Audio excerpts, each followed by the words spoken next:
From the heart of the Limestone City in Kingston, Ontario, I'm Rebecca Fryer with Kingstonist News. Here's what's making headlines today, April 8th, 2022. 2 individuals face multiple charges following an OPP investigation into catalytic converter thefts across eastern Ontario.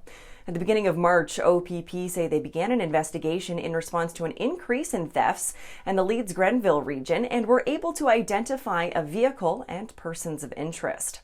On Wednesday, March 30th, OPP located and stopped the suspect vehicle as it entered a private parking lot in the town of Morrisburg, Ontario.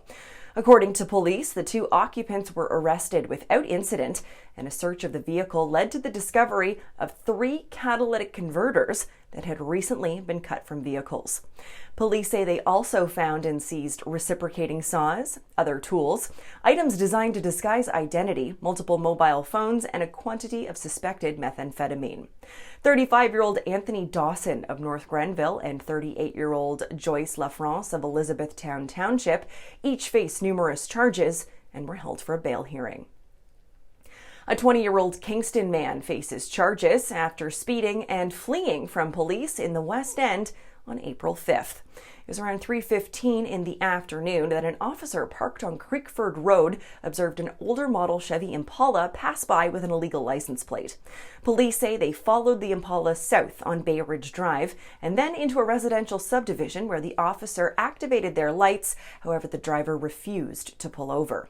According to police, the driver took off speeding through the residential neighborhood, forcing other motorists to pull over onto the shoulder to avoid colliding with the suspect.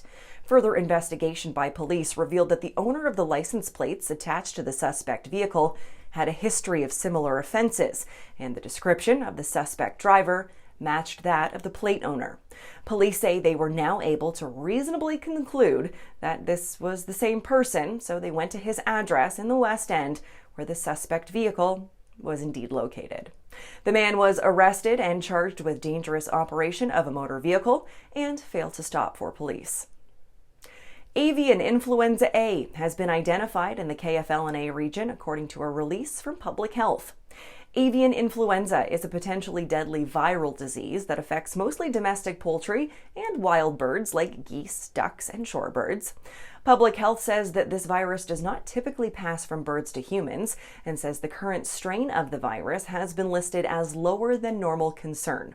However, it is not impossible, so they suggest if you do have to engage in high-risk activities like caring for dead, injured, or diseased birds, you should definitely be wearing gloves and wash your hands extremely well with warm soapy water if you do happen to come in contact with a dead bird. More info can be found on our website, Kingstonist.com. At the regular council meeting on Tuesday, April 5th, former Director of Corporate Services and Treasurer for the County of South Frontenac, Louise Fragnito, was appointed to the role of Chief Administrative Officer, effective immediately. Fragnito was serving as the interim CAO since February 1st, while council went through the recruitment process over the last month. CBC is partnering with the Kingston Frontenac Public Library to host My Kingston Day coming up on April 21st. The day will celebrate all things Kingston and will feature artists and Kingston voices, illustrating the city's beauty and history. It's a fun-filled day of art and engaging conversation that you can take part in at the central branch of the library located on Johnson Street. A reminder that tomorrow is giveaway day in Kingston. Kingstonians are invited to put gently used, still in good or working condition items like kitchen gadgets, furniture, DVDs to the curb for your neighbors to pursue and perhaps give a second life to instead of ending up in the landfill.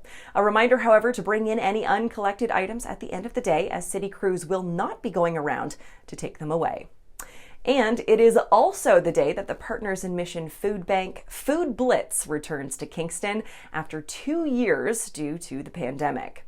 For a list of the 9 grocery stores that you can donate to and get an idea of what items are in the most need here in the Limestone City, check out the full article right now at our website, Kingstonist.com. For more on these stories and other headlines, or to submit your own news, visit Kingstonist.com and become a subscriber today. I'm Rebecca Fryer. Have a great one, Kingston.